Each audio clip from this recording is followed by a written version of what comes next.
Et grâce à cet accident, on peut dire grâce, je me suis dit, ok, maintenant, ta vie, elle peut tourner du tout au tout. Donc profite un max, fais un maximum de projets. Si tu peux emmener des amis avec toi pour leur faire des projets, fais-les. C'est vraiment quelque chose qui a un petit peu bouleversé ma vie. Dans le secteur de l'expertise comptable, au-delà des chiffres, il existe de vrais héros, engagés pour la profession. Ici, on découvre l'ADN de notre génération comptable. Au fait, moi, c'est Judy, Office Manager et créatrice de contenu chez Lama Compta, la plateforme d'emploi 100% dédiée aux cabinets d'expertise comptable attractifs et à leurs candidats. J'évolue dans le monde de la comptabilité depuis plusieurs années et avec Génération Comptable, je te propose de partir à la rencontre des professionnels et des acteurs inspirants du secteur. Bonjour à toutes nos auditrices et à tous nos auditeurs, merci de nous retrouver sur ce nouvel épisode. D'ailleurs, vous savez quoi ? Aujourd'hui, on se retrouve avec quelqu'un qui a été challengé par la vie et qui a décidé de la challenger à son tour. Vous savez de qui je parle ? Alors on rentre vite dans le sujet. Bonjour Yann, comment vas-tu ? Salut Judy, écoute, ça va très bien, je suis super content d'être là aujourd'hui et je pense qu'on a plein de choses à se raconter tous ensemble. Et moi aussi je suis très contente de te recevoir parce que j'ai un peu suivi tes actualités. J'ai vu de beaux projets qui arrivaient. Donc j'ai vraiment hâte que tu me parles de tout ça. Mais avant, est-ce que tu peux juste te présenter un peu plus en détail pour que nos auditeurs ils sachent à qui ils s'adressent ? Bien sûr. Alors moi, c'est Yann Dos Santos. Je suis expert comptable mémorialiste et associé dans un cabinet en Alsace du nom de Gexpertime. Donc c'est un cabinet qu'on a créé vraiment il n'y a pas longtemps, donc il doit avoir plus ou moins 3 ans. Euh, je suis aussi créateur de contenu sur les réseaux sociaux. Donc avant tout TikTok, quand j'ai le temps là, c'est un peu plus compliqué. Donc j'ai plus ou moins 35 000 abonnés. Et aussi sur LinkedIn où j'essaye un petit peu de me faire entendre, on va dire, la nouvelle partie de la profession, donc un peu plus jeune. Et je suis également très engagé au sein de l'Annexe Alsace, euh, où je participe à plein d'événements justement pour un peu promouvoir la profession auprès des jeunes. J'ai vu ça, t'es un peu sur tous les fronts, donc les réseaux sociaux, à fond à l'annexe, ton cabinet que tu as créé du coup. C'est ça. Comment le projet il s'est présenté ? Alors c'est une co-création, hein, c'est pas moi qui l'ai créé, hein, tu Oui. sais très bien que j'ai pas le droit. En fait c'est Eric, c'était mon ancien maître d'apprentissage en DCG et DSCG. En fait, on a toujours travaillé ensemble. Et un beau jour, il est venu chez moi. On a mangé tout simplement. Et au dessert, il m'a dit, en fait, je dois te dire un truc. Je vais quitter le cabinet. Et j'étais un peu tombé. Je suis un peu tombé des nues. Il m'a dit, écoute, je vais créer mon cabinet tout seul avec un associé. Voilà, donc je vais partir d'ici 2, 3 mois. Là, j'étais un peu vachement triste parce que j'ai toujours travaillé avec lui. Et en fait, il me dit, est-ce que ça te tenterait de rejoindre l'aventure? Alors là, forcément, c'était un peu les montagnes russes, hein. Euh, et en fait, forcément, créer un cabinet de A à Z, un petit peu avec les nouveaux outils, c'était vraiment challengeant pour moi. Et comme tu l'as dit juste avant, je suis quelqu'un qui adore les projets. Et ça, c'était un sacré projet. Et c'était aussi un peu risqué parce que je t'avoue que je savais pas trop comment ça se passait, comment ça allait gérer leur rémunération, ma rémunération en partant de quasi rien. J'avais un petit peu peur. Mes parents qui me disaient non, n'y va pas, ça va être compliqué, ça va se casser la gueule. Et au final, on est encore ensemble, voilà, comme dit, 4 ans après. Ça se passe super bien. On a commencé à 4. Maintenant, on est 12 ou 13, je crois, quand même. Donc plutôt pas mal. Ah, c'est clair. Et donc, vous étiez 4 associés dès le début. Quand tu dis vous avez commencé à 4, c'est... Ouais, alors en fait, il y a 2 experts comptables et 2 experts comptables mémorialistes. Et avec l'autre expert comptable mémorialiste, on a rapidement demandé d'avoir quelque part dans la structure pour, en fait, vis-à-vis des clients et des prospects, c'était beaucoup plus facile à vendre le cabinet en disant on est associé du cabinet et ça nous apporte vraiment de la crédibilité envers les prospects. Donc c'est pour ça qu'on a demandé assez rapidement à être associé et ça s'est fait parce que voilà, ils savent très bien ce qu'on a apporté, donc il n'y a eu aucun souci pour ça. Je me doute aussi, ils vous ont proposé de vivre enfin, commencer l'aventure ensemble, c'est qu'ils ils savaient à qui ils s'adressaient. C'est Et ça, donc là, clairement. t'as passé tes épreuves du tech. Ouais. Enfin, tu te sens comment par rapport à tout ça? Franchement, c'était vraiment compliqué. J'ai fait une petite série de posts dessus justement et je vais encore en parler. Mais j'ai passé les épreuves en mai et en mai, forcément période fiscale, il y avait pas mal mes projets également qui étaient à côté, donc c'était vraiment assez intense, assez compliqué. Euh, je pense que je les aborderai différemment parce que je pense que malheureusement je vais pas toutes les avoir. Mais c'était vraiment intense. Il faut savoir vraiment faire la part des choses entre le travail, la période fiscale, ben, développer le cabinet, vos projets à côté. Moi, j'ai le sport à côté, la vie de famille aussi.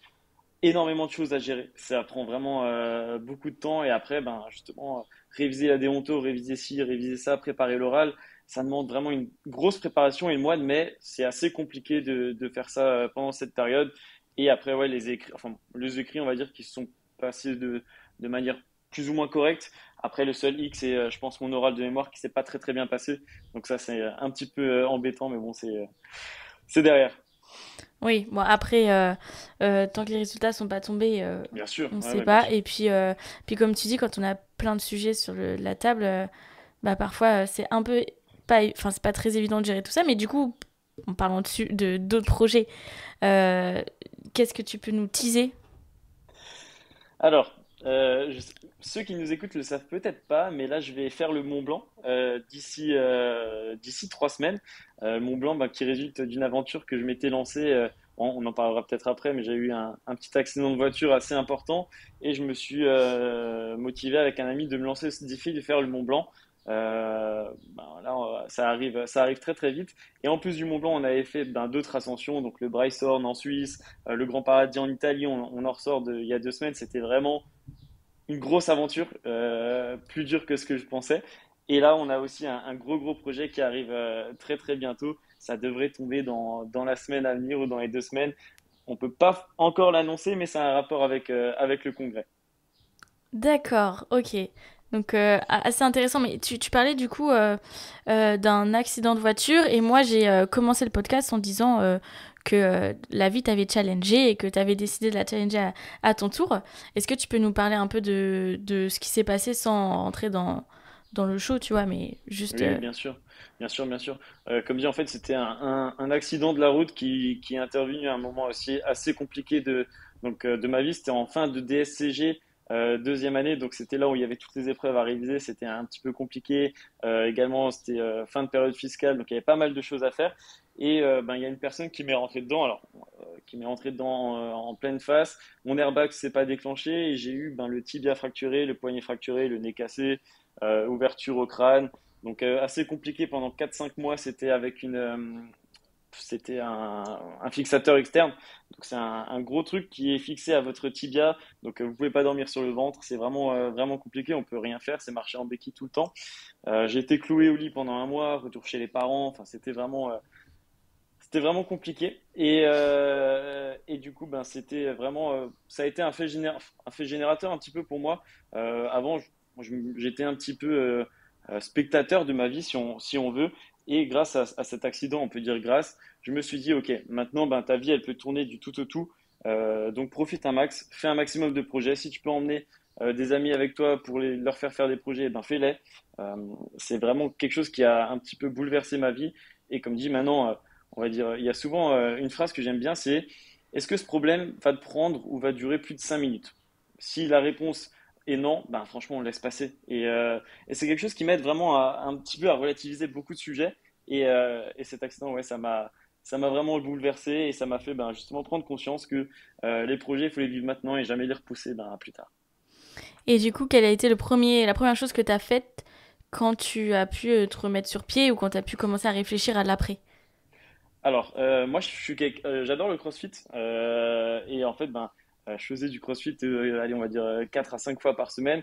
Donc, c'est sûr que dès que j'ai pu commencer, ben, ça a commencé avec mon poignet parce que mon poignet s'est remis plus vite que mon tibia, forcément.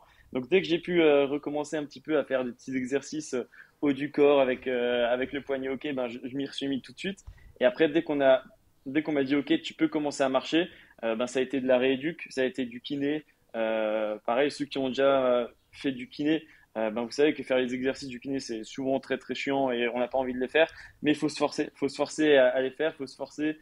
Ben pour ma part, j'ai eu des massages, des cicatrices pour les adhérences, c'est quelque chose d'horrible parce que vraiment, ça vous tiraille de haut en bas tout le temps, c'est vraiment horrible. Et en fait, il faut se forcer à faire ça et à essayer de passer après. Il faut accepter, ben, on va dire que des fois, on a des périodes un petit peu moins bien dans la vie. Ben, il faut faire le dos rond et essayer de passer à la suite. C'est clairement ce que j'ai fait. Comme avec la période fiscale d'ailleurs. Faire le dos rond et après ça va mieux. Oui. Et donc la rééducation, elle a duré combien de temps? Ben, j'avais le tibia, le fixateur externe pendant 4 mois et après la rééduque, ben, ça dure même encore. Franchement, ça dure même encore. Des fois, quand je vais courir longtemps, j'ai beaucoup de copains qui vont faire ben, des semi-marathons, des marathons et qui me disent, ouais, Yann, est-ce que tu voudrais en faire? Ben, dès que je dépasse les 10 kilomètres, ben, mon tibia, il me rappelle que Stop, non, ouais. c'est pas forcément le bon plan de faire ça. Donc, non, ça dure encore. J'ai encore quelques impacts un petit peu par-ci par-là. Et pareil, après, pour le CrossFit, je pense pendant quasiment un an, tout ce qui était mouvement de saut à la corde, saut sur les box, même en faisant du trail, quand vous descendez des pentes ou des choses comme ça, dès qu'il y avait des impacts au niveau du tibia, ben, c'était pas possible. Donc, ouais, ça a duré assez longtemps et ça dure encore un petit peu, mais voilà, c'est vraiment très peu. Ça m'affecte pas, on va dire, pour ma vie de tous les jours. Et le marathon, du coup, on laisse derrière, c'est mon excuse un petit peu pour pas le faire. Au moins, oui, j'avoue, ça marche. Ouais, ça marche bien. Et donc, le Mont Blanc, donc ça, c'est un projet qui arrive très très prochainement. Moi, j'ai Ouais, suivi sur les réseaux que tu avais déjà gravi certains monts. Donc, tu as parlé de la Suisse. J'ai vu très récemment l'Italie. c'est ça. Comment ça s'est passé? Enfin, ouais, c'était comment? Ça devait être incroyable. Ouais. Alors moi aussi, c'est aussi un rapport avec le CrossFit. Le CrossFit, pour ceux qui connaissent pas, c'est des efforts courts et intenses. Donc courts et intenses, on parle des efforts de 5 à 20 minutes grand max. Et ça, on va dire bon, je suis pas non plus un athlète national, hein, mais je suis ok. L'alpinisme, c'est des efforts longs. Et quand on parle de long, on parle de 8 heures de marche par jour. Ça peut être sur 3 jours. Le Mont Blanc, c'est sur 5 jours. Donc ça fait pas mal de bornes. Et en fait, ben, on a commencé, moi je viens d'Alsace, on a commencé en faisant ben, des petites randonnées dans les Vosges. Donc les Vosges, le dénivelé est le plus haut, je crois qu'on est à 1400 mètres. Donc c'est vraiment très très bas. Donc il n'y a pas grand chose à faire. Donc on s'est dit, ok, on va aller en Suisse, on va faire le Bryshorn qui est connu pour être l'un des 4000 les plus faciles d'Europe. Ok, on doit commencer par quelque part, on commence par ça. On arrive là-bas, donc on a commencé à 3100 mètres et quelques, et il y avait, on va dire, 1200 mètres, 1100 mètres de dénivelé à faire. Et c'était des pistes de ski, ok, c'était rien de bien compliqué. On monte ces pistes de ski, et là on a les effets d'altitude qui commencent. Donc pour ceux qui ne le savent pas, plus on monte en altitude, plus vite ben, votre cardio va s'accélérer, plus tous les efforts vont être plus compliqués à faire. Et ça on l'a vraiment ressenti parce que un petit peu comme des idiots, on a dormi en vallée. Donc en vallée, on était à 200 mètres d'altitude. On a pris un téléphérique qui nous a emmené à 3000 dans la même journée. On est monté à 4000 et ensuite on a pris un téléphérique qui nous a ramené en vallée. Et en fait, on avait la tête en compote après ça parce qu'on s'était pas habitué à l'altitude. Donc vraiment très compliqué. Et en fait, cette ascension ben, s'est déroulée, allez, on va dire de manière assez facile. C'était pas très très compliqué. C'était 5 heures de marche, 6 heures de marche plus ou moins. Rien de très compliqué. On était content, on était à 4200 mètres. On a senti l'altitude quand même, qu'on était assez vite essoufflé. On s'enfonçait beaucoup dans la neige. En fait, ça, c'est ben, pareil pour l'Italie. On a décidé de faire ces ascensions assez tôt dans l'année parce que ben, le Mont Blanc arrivait en juillet et on pouvait pas non plus faire ces ascensions en juin cette année. Donc en fait, on avait énormément de neige sur toutes nos ascensions et ça, ben, ça nous a assez pénalisé parce qu'on dès qu'on faisait un pas, ça nous arrivait au niveau du genou et ouais, c'était Ah oui. un peu compliqué quoi. Donc les raquettes pareil qui s'enfonçaient un petit peu dans les crevasses, rien de bien fou. Et ensuite du coup le Grand Paradis, donc comme tu as dit, on l'a fait il y a 2 semaines. Ça c'était sur 2 jours avec une nuit en refuge à 2800 mètres. Donc on avait la première journée, c'était une montée assez facile, c'était une rando, 1000 mètres de dénivelé, rien de bien grave. Et on arrive au refuge et on nous dit que notre guide est parti faire ses traces dans la montagne. Ok, faire ses traces, ça veut dire commencer à faire un chemin pour le lendemain. Sauf que c'est bizarre parce qu'en fait, il y a un chemin qui vous mène au Grand Paradis, c'est le chemin que tout le monde utilise, donc c'est bizarre qu'ils doivent faire ses traces. Et en fait, on apprend que le guide ne veut pas passer par la voie normale, il veut passer par sa voie. Ok, pourquoi pas. Et en fait, c'est assez drôle parce que le Grand Paradis, c'est assez simple, hein, c'est on monte, on a une plaine et on monte et on est arrivé. Ben nous, en fait, quand on a commencé le lendemain à 4h30 du matin, on est descendu. Donc déjà, on n'a pas forcément compris pourquoi on descendait. Ouais. Et en fait, on faisait des hauts bas, hauts bas, hauts bas, hauts bas tout du long. Et c'était vraiment embêtant parce que ben, moi, forcément, je suis pas non plus le meilleur. Donc j'essaye de m'économiser. Et je me dis, OK, 1400 mètres de dénivelé, je fais 1400, je fais pas 1401. Et pareil, le guide nous avait promis une journée à 18 km. Donc il y avait 5 allées, 5 retours et 8 de descente pour aller à la voiture. On a regardé notre Apple Watch à la fin, on était à 28 km. Donc bon, c'était un peu plus dur que prévu. Et en fait, moi, je suis pas du tout du matin. Donc en fait, le matin, ça a été très très dur mentalement à se dire, ok, il me rajoute du dénivelé. Je suis déjà un peu fatigué de la veille. J'ai pas forcément très bien dormi en refuge avec des personnes qu'on connaît pas, qui ronflent, qui allument la lumière. Enfin bref, c'était pas facile. Et à un moment, il faut mettre, comme je l'ai dit avant, il faut mettre sa tête sur off. Faut arrêter de penser. Faut arrêter de penser. Et la seule chose à laquelle je pensais, c'était au pas d'après. Donc, je suivais les pas du guide. Je faisais un pas, ok, un pas, ok, un pas, ok. Et d'un coup, on lève les yeux et on voit que ça s'approche. On rebaisse la tête et on avance de nouveau. Et c'est vrai que j'ai malheureusement pas beaucoup profité du paysage tellement j'étais focus un petit peu sur mes pas. Euh, mais c'était vraiment une expérience, justement, ça m'a permis de me confronter un petit peu à moi-même de nouveau, parce que forcément, depuis mon accident, j'avais pas de gros défis qui m'ont mis un petit peu dans ma zone d'inconfort. Donc ouais, c'était vraiment bien sympa. Et on était quatre. Il y avait aussi trois autres personnes qui ont monté avec nous. Enfin, un que je connaissais, c'était celui qui va faire le Mont Blanc avec moi, et deux autres inconnus. Et ils nous ont vraiment, on s'est encouragés tous les trois. C'était vraiment une super ambiance. Il y avait, tout le monde a eu des moments un petit peu moins bien, hein, des petits moments de fatigue. On mange une barre de céréales, quelques mots réconfortants et hop, c'est reparti. Et après, quand on arrive tout en haut, on se dit ok, tout ce que j'ai fait c'est juste fou, on arrive en haut. C'était les émotions, vraiment on s'est tous mis à chialer, enfin Ouais. ouais, c'était vraiment des moments forts, et c'est pour ça que je fais ce genre de projet. Euh, Comme dit, le Mont Blanc est censé être, alors pas plus facile parce que c'est plus haut, mais en fait là, le Grand Paradis qu'on a fait, comme dit, on l'a fait vraiment très tôt dans l'année et on a fait tout sur la neige. En temps normal, on est censé minimum avoir quasiment la moitié du chemin sur du caillou, donc c'est pas du tout la même donne. Le Mont Blanc, il y a aussi beaucoup de cailloux, il y a les 1000 mètres sur la neige. Ça sera différent, ça sera, je pense, aussi très très dur parce que plus haut. Mais en tout cas, le Grand Paradis, ça a déjà été une étape vraiment très importante pour moi. Et comme dit, le Mont Blanc, on va tout faire pour y arriver, hein. Mais après, comme je l'avais dit à Péninet qui m'accompagne dans l'aventure, malheureusement, si la météo ne veut pas, si mon cardio ne veut pas, si mon compagnon de cordée est mort, ça peut malheureusement mal tourner, quoi. Ou si on se prend un caillou sur la tête, tout simplement, ça peut aussi très très mal tourner, quoi. Donc voilà, mais c'était déjà une super étape dans cette aventure, et j'ai hâte d'être dans la Chamonix dans 2-3 semaines. Bah, c'est sûr que ça a dû bien vous préparer, mais après, comme tu dis, vous n'êtes pas à l'abri de facteurs que vous pouvez pas maîtriser. C'est ça. Et bon, enfin, on te le souhaite pas en tout cas, mais enfin, en tout cas, j'ai hâte de voir d'avoir le retour. D'ailleurs, est-ce que t'as documenté la partie en Suisse et en Italie? Ouais, tout à fait. En fait, là, comme dit, moi, je fais des vidéos un petit peu sur TikTok. Mm. Malheureusement, c'est quelque chose qui est un petit peu embêtant sur TikTok, c'est que on a des abonnés pour ce qu'on fait, et ce que je fais, c'était de base pas forcément cette aventure. Donc, c'est quelque chose qui marche pas trop sur ce réseau. Mais en tout cas, j'ai tout filmé, on va dire, pour moi. Et après, oui, on va sortir un petit quelque chose, mais ça, tu le sauras très vite. Oui.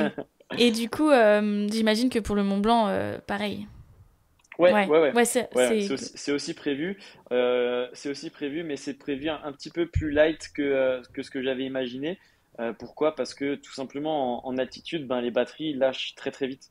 Ah oui. Lâchent très très vite. Et en fait, j'ai acheté un super appareil qui fait des vidéos incroyables au 4K. Enfin voilà, tu connais. Mais malheureusement, il pèse son petit poids, et ses batteries pèsent aussi leur poids. Et en alpinisme, c'est ce que notre guide nous a dit dès le début, c'est que 1 gramme, c'est 1 gramme. Et 1 gramme sur 30 km, ça fait beaucoup. Et bon, l'appareil, plus les batteries, plus le chargeur, ça fait pas 1 gramme. Donc voilà, on va le filmer. On a GoPro, caméra Insta 360 et l'iPhone. C'est des choses assez légères. Mais ouais, c'est prévu, et j'ai hâte. C'est comme dit, l'aventure est sur 5 jours, parce qu'on a une semaine, enfin quasiment 3 jours d'acclimatation. Donc ça va être une belle aventure. Et après le rendu, j'ai déjà mon idée en tête, mais ouais, je pense que ça va être bien sympa. Ça va être bien sympa. Ok, cool. Et vous partez à combien? On est à trois, donc il y a le guide, c'est celui qui nous avait accompagnés. On avait fait un stage aussi d'alpinisme à Grenoble, c'était en février dernier, un petit peu pour s'habituer à la marche avec les crampons, un petit peu avec le piolet.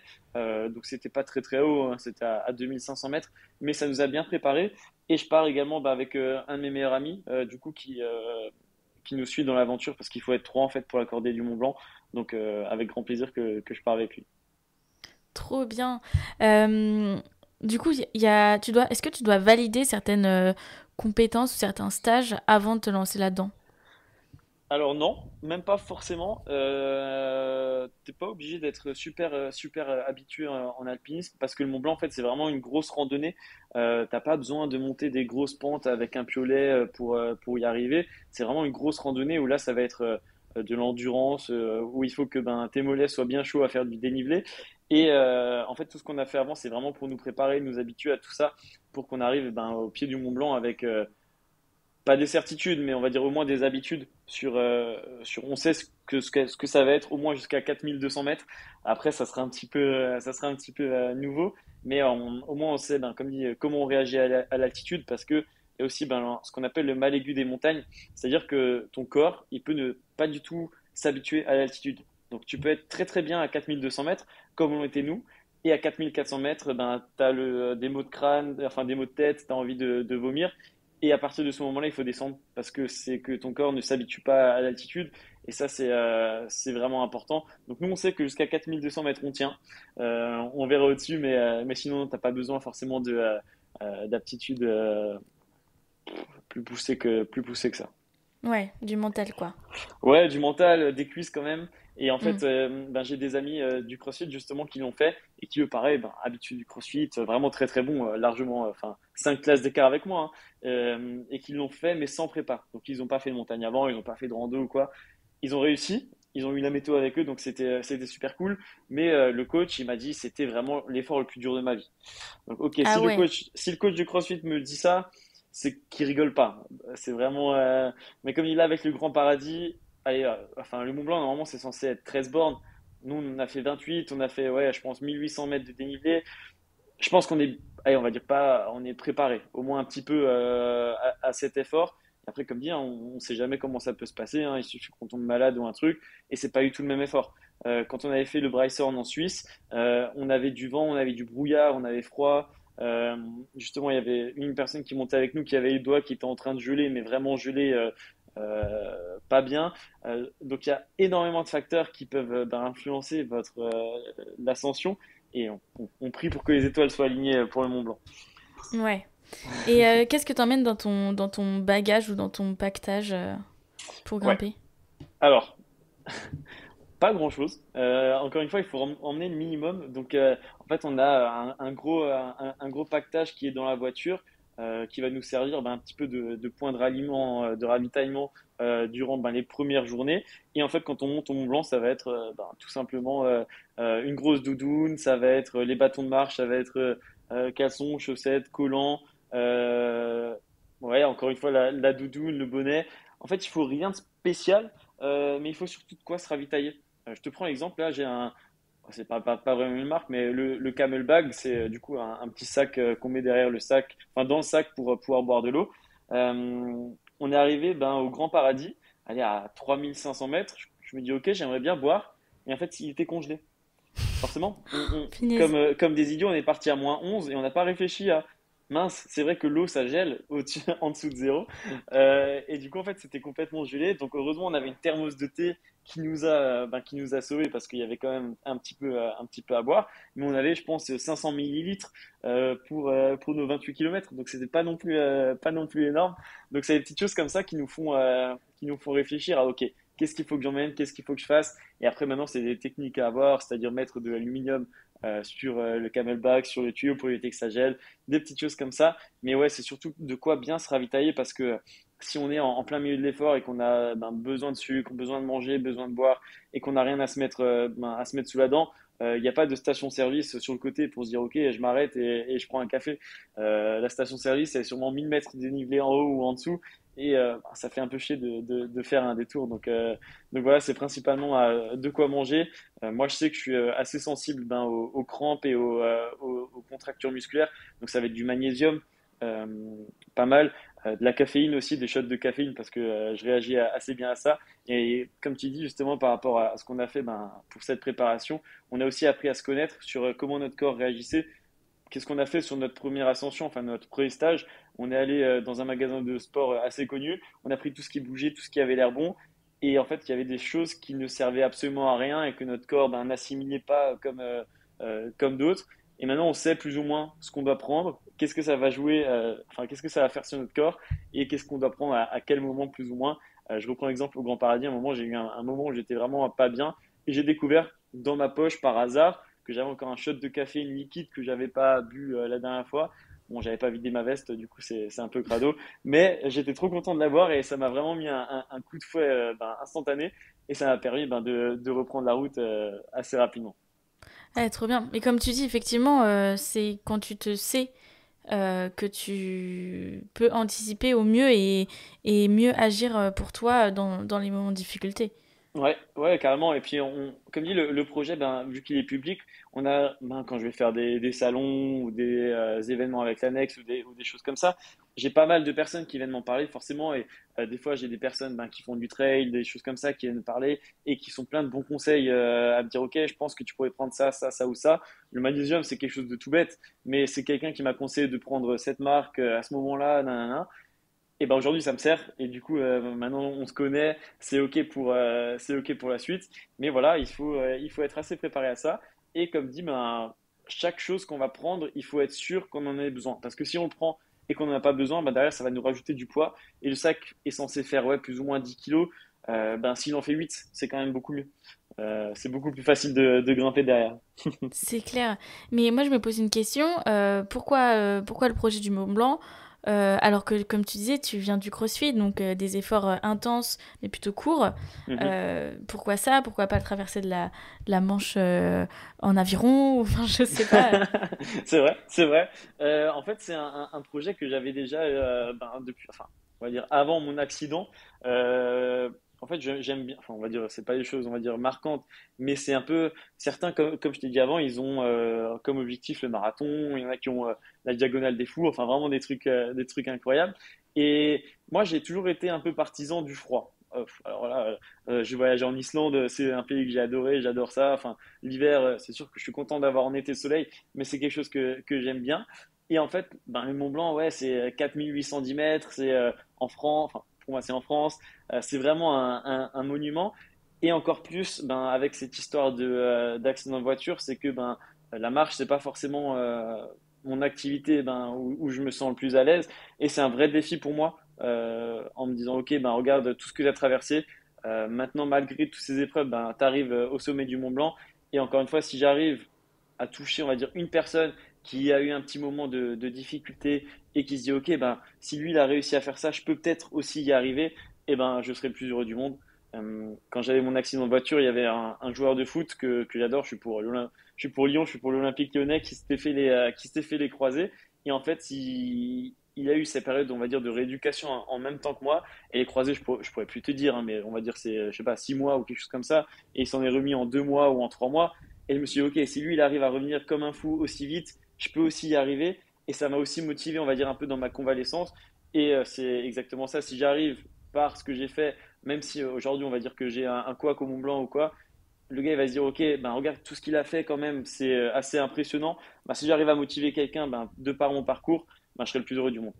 Ouais, c'est vrai que comme tu dis, parfois s'inspirer d'autres, c'est important et je pense que même ton projet va permettre d'inspirer d'autres personnes parce que c'est vrai que c'est quand même assez dingue ce que tu es en train de mettre en place et ce que tu as déjà fait.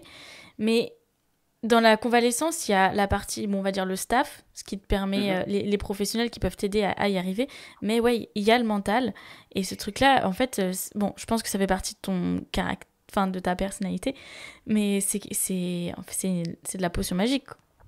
Ouais, carrément. Non, mais enfin, moi, je suis honnête avec toi, c'est que quand j'étais, on va dire, au collège, lycée, j'étais pas du tout ouvert aux gens, j'étais assez fermé. Enfin, voilà, c'était pas du tout ça. Et cet accident, ça m'a vraiment changé. Et je pense que tu as plein d'épreuves dans la vie qui peuvent te permettre de rebondir là-dessus. Et quand je vais faire des présentations à l'école avec l'annexe ou les choses comme ça, c'est des sujets que j'évoque. C'est des sujets que j'évoque. Pourquoi? Parce que des personnes qui qui ont 20 ans, ou ouais, ça dépend quelle classe on fait, mais qui ont, on va dire, 20 ans et qui sont peut-être pas à l'aise forcément en public, qui ont peut-être des problèmes à la maison, qui ont peut-être des problèmes au boulot, ben, il faut leur dire que, ok, c'est une passe peut-être de ta vie, il faut que tu prennes les choses en main et ben, que tu essayes de faire que ça aille mieux après. Encore une fois, il y a des choses on peut pas changer, il y a des personnes qu'on peut pas aider, mais encore une fois, on peut pas aider toute la planète. Si on peut aider une personne, ben, je serais vraiment, vraiment très très content. Et comme tu dis, ouais, le mental, c'est vraiment quelque chose de très important. Mais il y a des moments, ben, même moi, hein, quand là, on va dire cette période fiscale, avec le deck, avec toutes les choses autour, même si j'estime avoir un bon mental, ben, il y a des soirs où on est là, franchement, flemme. J'ai plus envie de rien, j'ai juste envie de me poser devant la télé, de rien faire, pas de réviser le deck, pas d'avancer pour le cabinet, pas, enfin, rien faire. Et ça arrive. Il faut se dire que ça arrive. Il faut juste laisser passer. Et après, ok, ben on remet les bouchées doubles et puis ça repart. Ouais, c'est clair, couper de temps en temps, ça fait du bien. Ouais, clairement. C'était là, par exemple, ben, sur LinkedIn, j'avais un rythme de poste, on va dire, à 3 posts par semaine. Et franchement, ben, avec tout ce qui s'était passé à droite, à gauche, j'ai plus réussi à tenir ce rythme. Mais c'est pas grave. Je laisse couler. Je réussis à faire ce que j'ai à faire pendant cette période compliquée. Et après, ben, dès que ça va mieux, ben, c'est ok. Et bah justement, tu parles des réseaux sociaux. Tout à l'heure, tu as abordé ton compte TikTok où tu as, oui, un peu plus de 35 000 Ouais. abonnés, c'est ça. Et même des millions de vues sur des vidéos, j'ai vu ça, chapeau, trop bien. Merci. Comment l'idée de créer ta chaîne t'est venue et pourquoi? Ouais, alors en fait, c'était un pari tout bête avec un de mes amis. En fait, bah, on passait beaucoup de temps sur TikTok comme beaucoup de jeunes aujourd'hui. Et on voyait ben, un petit peu les gens qui se disaient, OK, mais alors, lui, en faisant une vidéo, je dis n'importe quoi, d'une loutre qui danse, c'est vraiment n'importe quoi ce que je dis. Il arrive à avoir des millions de vues. Pourquoi moi, j'arriverais pas à faire quelque chose? Et imagine, non, mais toi, ben, t'es comptable, tu fais du CrossFit, voilà, t'es pas exceptionnel au CrossFit non plus. Tu vas rien pouvoir faire sur les réseaux. Et j'ai dit OK. Et en fait, sur TikTok, on est rémunéré à partir de 10 000 utilisateurs. Je dis OK, je vais avoir 10 000 utilisateurs. Il m'a dit vas-y, je te prends le mot, fais tes 10 000 utilisateurs. Et j'ai eu la chance ben, de tomber sur la période des impôts, donc l'année dernière. Donc ça fait ouais, un an et 2 mois que j'ai mon compte. Et je me suis dit OK, je vais faire des vidéos sur les impôts toutes bêtes, toutes simples. Et comme dit, j'ai eu, je pense, 1 million, 1,5 million vues sur une vidéo, encore une fois, que quand je la vois, j'ai envie de me tirer une balle, tellement elle est horrible. Mais ça a marché. Et en fait, c'est un peu ça qui est triste avec TikTok, c'est que quand on fait du contenu quali, pardon, ben ça marche pas. Et quand on fait du contenu filmé à l'arrache avec la caméra de l'iPhone face avant en pixels, et ben ça marche super bien. Donc bon, donc je me suis dit, ok, je vais faire ça, je vais essayer d'aider, ben, encore une fois, les gens comme je peux sur les impôts parce que ben, nous, on est un peu du métier, donc on sait comment ça marche, on connaît les filions forcément, mais il y a énormément, et vraiment, je le répète, énormément de personnes qui font leurs impôts ben, un petit peu au hasard, qui sont à OK, OK, je valide, je prends 10%. Et j'ai eu énormément de messages après mes vidéos ben, qui m'ont dit OK, Yann, je suis vraiment trop content d'être tombé sur ta vidéo, ça m'a énormément aidé pour mes impôts, j'ai économisé 300, 200 euros sur mes impôts. Et là, je me suis dit OK, ben, ce que je fais, ça a une vraie valeur pour certaines personnes. Il y en a certaines, voilà, ça va pas les aider du tout parce que c'est du contenu assez simple. Et je me suis dit, ok, ben, je continue. Et ben, ça a commencé à grimper, grimper, grimper. Et je pense, ben, comme dit, au bout de 2 mois, j'avais peut-être 13, 14 000 abonnés. Ça a commencé à rentrer dans la partie rémunération de TikTok. Alors, c'est rien d'exceptionnel non plus. Il faut arrêter de se voiler la face. Je suis pas millionnaire grâce à ça, loin de là.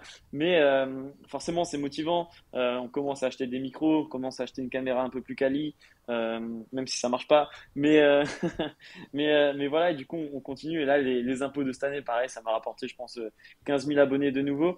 Mais par contre, derrière, quand on va essayer de faire du contenu sur l'expertise comptable, sur les choses comme ça va toucher beaucoup moins de monde. Mais ça va toucher ben, des jeunes qui sont en DCG, DSCG, qui vont se dire, ah, c'est rigolo, il y a quelqu'un qui est expert comptable qui fait du contenu. Il a l'air un peu différent de l'expert comptable que je connais. Ben, peut-être que ça va lui ouvrir les yeux sur, ok, l'expert comptable peut aussi être, sans être méchant, mais un peu plus cool que celui que j'ai, va être un petit peu différent, ça m'apprend ben, des nouveaux outils. Et du coup, c'est un peu pour ça que j'ai commencé à faire ça sur les réseaux et spécialement sur TikTok. Mais là, pareil, avec la grosse période que j'ai vécue, j'ai dû mettre un petit peu ça en stand-by. Mais on va reprendre normalement ouais, d'ici début juillet si tout va bien. Et oui, manque de bol aussi. À un moment, bah, on enregistrait les vidéos en avance, donc je pense, 20 vidéos en avance. Et mon téléphone a craché, il est tombé et j'ai perdu toutes ces vidéos. Donc Oh voilà. non! Ouais, j'étais un petit peu dégoûté, ça m'a mis un Oh petit non! coup au moral. Parce que du coup, forcément, bah, c'était des trucs, le soir à 18h, on fait publier et puis c'est OK. Ben là, c'était fini. Ouais, ouais, un peu nul. Mais peut-être il y a des outils qui existent où tu peux programmer à l'avance comme Ouais, ça. ouais, ça existe. Mais moi, en fait, je suis, on va dire, quelqu'un d'assez pas flemmard. J'aime utiliser le mot, je préfère optimisateur, on peut dire, mais c'est que je fais tout depuis mon téléphone. Ok. En fait, je monte, je filme, je fais les sous-titres, je fais les add-ons sur mon téléphone. Et en fait, pour programmer, je crois qu'il faut, en tout cas, à l'époque, c'était tout ce qui était sur PC, il fallait faire beaucoup sur PC. Et moi, ça m'embêtait de faire des transvases de l'un à l'autre, donc c'était un peu compliqué. Mais ouais, je pense que maintenant, tu dois avoir des trucs pour programmer. Ok. Et donc, oui, donc, comme tu dis, en juillet, hop, tu reprends, si tout se passe bien, Ouais, tu c'est ça. reprends. C'est ça. Cool. Et en fait, c'est aussi une petite dédicace. Il y en a un créateur qui m'a un petit peu motivé à faire ça. Il s'appelle Ebasilou sur les réseaux. Peut-être que tu connais, je sais pas. Et Non. en fait, pareil, lui, il se force à faire des vidéos un petit peu sur l'entrepreneuriat, sur les formes de société, les différences à droite à gauche. Et en fait, il arrive quand même à toucher des personnes. Encore une fois, ça va être chacun son public, mais il y a quand même un public pour ça. Et je me dis, ok, si lui, il continue à le faire et réussit à avoir des vues, il faut que je me force. C'est mon public, c'est ce que je veux apporter aussi un petit peu aux gens. Je me force. Après, là, on a aussi une histoire de public qui est un petit peu différente. C'est qu'on a des personnes très respectueuses qui vont vous envoyer des messages. Ok, bonjour Yann, j'ai une petite question sur ça, sur ça, sur ça. Je vous remercie de votre temps. Ok, voilà. Ça, c'est trop cool. Je suis super content de les aider. Il y a aucun souci. Et après, on a des personnes qui vous envoient des messages en mode salut, je veux que tu m'aides, merci. Enfin, encore le merci, il est vraiment en option. Et ça, je commence de plus en plus à en avoir. Et il y a une partie ouais, qui m'a un petit peu dégoûté de ce réseau. Mais, euh, mais voilà, encore une fois, je pense qu'il faut choisir son public et que le filtre, il se fait tout seul au fur et à mesure. Bah, c'est sûr que TikTok, c'est pas connu pour être un des réseaux les plus polis ou les plus bienveillants Ouais, au c'est niveau des ça. commentaires. C'est ça, carrément.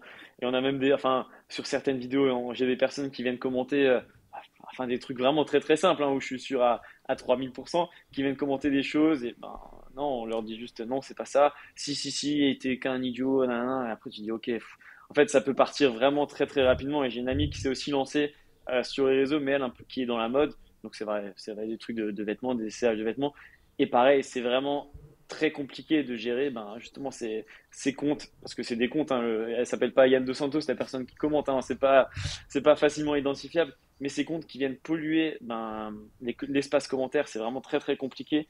Et il faut être sur les réseaux tout le temps pour vérifier qu'il n'y ait pas de problème, des commentaires totalement déplacés, des propagandes. Ouais, et ça, je pense qu'ils sont justement dans les tuyaux TikTok pour un peu mettre des filtres là-dessus, mais c'est pas encore développé. Et je pense que ça fera du bien à la plateforme parce que là, c'est un peu complexe. Ouais. Bah oui, et puis gérer les réseaux, c'est un vrai métier, hein. Ouais, c'est C'est ça. Et en fait, compliqué. moi j'y vais, on va dire, allez, quand je publie une vidéo, je la publie soit le matin, soit le soir, et j'y retourne peut-être allez, 12 ou 24 heures après. Et quand pendant 12 heures, il y a un commentaire avec une propagande sous ta vidéo, ouais, c'est pas exceptionnel. Ouais, c'est clair. Et c'est quoi le nom de ta chaîne? Alors, je crois que c'est juste Yann Dos Santos, je crois, je suis même plus sûr. Je crois que j'étais reparti, à un moment c'était Business Yann, mais je suis reparti sur du tout simple parce que j'ai pas envie que les gens me connaissent sous un pseudo. Hmm. Justement, j'avais discuté avec Ebasilou, qui s'appelle Basile tout simplement, mais les gens maintenant ils l'appelaient Ebasilou. Et il m'a dit franchement c'est détestable, j'ai plus envie que les gens m'appellent comme ça. Je veux que ce soit vraiment, on va dire mon personal branding qui joue là-dessus. Et c'est pour ça que j'ai appelé ça Yann Dos Santos. C'est aujourd'hui que on s'appelle Yann Dos Santos ou Business Yann, les gens ils tombent, on va dire par hasard sur ta vidéo, c'est vraiment pas ton nom qui va faire la différence. Donc je suis resté, je crois que c'est tout simplement ça. En tout cas, on me trouve si on tape ça. Ouais, bah j'avais regardé pour sonder un peu avant le podcast et j'avais juste tapé bah, Yann Dos Santos. J'étais Ouais, tombée dessus mais je me souvenais pas du pseudo, mais c'est pour ça. Ok, bah en tout cas si quelqu'un te cherche, il te trouve facilement. c'est ça, tout à fait. Et ton pote du coup, tu lui as dit quoi quand t'as réussi à atteindre les 10 000 abonnés? Oh, il était juste dégoûté. on va dire, bah, je pense qu'il écoutera le podcast. C'est quelqu'un un peu de mauvaise foi. Et du coup, il dit, ouais, t'as eu 10 000 abonnés, mais avec une vidéo un petit peu nulle, nanana. Mais il était très content. Aujourd'hui, on en rigole et c'est le premier à me faire des blagues. Ben, c'est des trucs tout bêtes, mais quand on va aller dans des bars ou des choses comme ça, il va me mettre mal à l'aise en disant, attention, vous servez quelqu'un qui a 35 000 abonnés quand même. Enfin, maintenant, c'est un peu, c'est un peu une blague entre nous. Comme dit, j'utilise pas du tout ça pour avoir des trucs gratuits, loin de là. Mais non, non, aujourd'hui, on en rigole et puis il est content pour moi, hein. Forcément, Ouais. c'est vraiment. Et aujourd'hui, ça m'a aussi aidé. En fait, je me suis lancé tout simplement parce qu'il n'y avait pas beaucoup d'experts comptables qui étaient dessus sur les réseaux. Maintenant, il y en a plus, donc c'est vraiment trop, trop cool. Mais ça m'a permis de me faire un petit peu une vitrine et un petit peu asseoir ma crédibilité pour le projet Mont Blanc, par exemple, pour l'autre projet qui va arriver aussi. Et ça me permet aussi pour les jeunes, quand je vais faire des présentations annexes, en leur disant, bah, regardez, je suis là devant vous, j'ai 35 000 abonnés. Alors, voilà, c'est pas quelque chose d'exceptionnel pour moi et c'est infime pour la plateforme. Mais eux, ça leur permet de se projeter en disant, OK, ben, lui, il est sur TikTok, c'est ma génération aussi. OK, c'est cool. Et ça me rajoute vraiment de la crédibilité et c'est aussi pour ça que je l'ai fait. Ok. On va approcher tranquillement de la fin du podcast. OK. Avant ça, je voulais aborder un point. J'ai vu sur LinkedIn l'entreprise Phoenix. Ouais. Qu'est-ce que c'est? Alors, l'entreprise Phoenix, c'est mon petit bébé. Aujourd'hui, c'est ma boîte qui me permet de rentrer justement en toute légalité mes revenus TikTok et mes revenus de partenariat à droite à gauche. C'est aussi mon entreprise sur laquelle je veux développer mon activité de formation. Mon activité de formation, alors aujourd'hui, elle est encore vraiment au stade de stand-by parce que j'avais plein de choses à faire à côté, mais j'ai vraiment envie de me mettre en tant que formateur.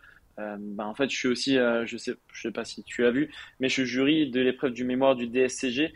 Et aujourd'hui, j'ai eu pendant mes oraux beaucoup de personnes qui étaient stressées, à avoir des plaques rouges, à être vraiment au bout du rouleau. Au sein de l'annexe, pareil, quand on fait des présentations, on a beaucoup de personnes qui veulent des conseils, qui veulent ci, qui veulent ça. Moi, j'ai trop envie de les aider, mais malheureusement, ma journée, elle fait que 24 heures, sans compter mes heures de sommeil, et j'ai besoin de beaucoup dormir.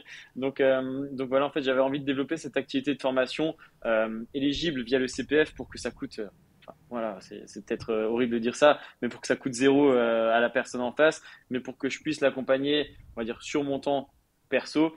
euh, Au sein justement de cette structure Phoenix. Et Phoenix, ouais, pourquoi je l'ai appelé Phoenix? Tout simplement parce que je suis un grand fan d'Harry Potter et j'espère que toi aussi. Oui. Et en fait, ouais, le phénix qui renaît de ses cendres, pour moi, ça avait vraiment, c'était vraiment un peu mon symbole. Et c'est un animal enfin, voilà, légendaire hein, forcément, mais que je trouve assez approprié. Et après, ouais, l'orthographe était un petit peu différente et bien sympa, donc voilà. Ok. Merci pour la précision. Je sais pas si tu sais, mais on a pour habitude de clôturer le podcast avec une question qu'on pose à tous nos invités. Donc je te la pose. C'est si tu étais un compte comptable, lequel serais-tu? Et forcément, tu dois me justifier pourquoi. Ah, mais ça, c'est super compliqué. Ouais, c'est une question. Mais je pense que j'ai ma réponse. Je pense que je serai un 625. Déplacement-réception. Oui, je trouve Parce que que je ça te suis, correspond bien. mais ouais, franchement, j'avais pas du tout entendu cette question, mais elle est vraiment originale. J'irai écouter les anciens voir ce qu'ils ont répondu. Mais ouais, pourquoi un 625? Parce que je suis quelqu'un qui bouge beaucoup. J'adore bouger, j'aime pas rester au même endroit à faire tout le temps la même chose. J'ai plein de projets à droite, à gauche. J'aime rencontrer des gens. Et du coup, forcément, ça entraîne un petit restaurant qui passe en 625. Et mais voilà, je pense que ouais, 625, ça sera mon compte. Ok, et ben merci beaucoup. Je te souhaite de belles aventures pour la Merci suite. beaucoup. J'ai hâte de voir ce que ça va donner. Et si jamais on veut te contacter, on le fait sur LinkedIn, sur TikTok. Ouais, sur LinkedIn, ça, y a aucun souci. Je suis Ok. assez réactif sur LinkedIn. TikTok, c'est un peu plus compliqué avec, comme je te l'ai dit, toutes les demandes un petit peu bizarres qu'il y a dans la Oui. inbox. Ok, et ben merci beaucoup. Merci beaucoup, Judy. À bientôt. À bientôt, salut. Salut. Merci d'avoir écouté cet épisode de Génération Comptable et de contribuer avec nous au rayonnement de la profession. Si tu as aimé ce podcast, n'hésite pas à le faire savoir. Like, partage, abonne-toi. Chaque like est un réel carburant nous permettant d'aller plus loin et de rencontrer d'autres professionnels engagés et inspirants. D'ailleurs, si tu cherches un job en cabinet d'expertise comptable, rendez-vous sur lamaconta.co pour saisir les meilleures opportunités. Ton cabinet cherche à recruter ? Contacte-nous pour créer ta page employeur et capter des candidatures dès aujourd'hui. Allez, à bientôt sur Génération Comptable.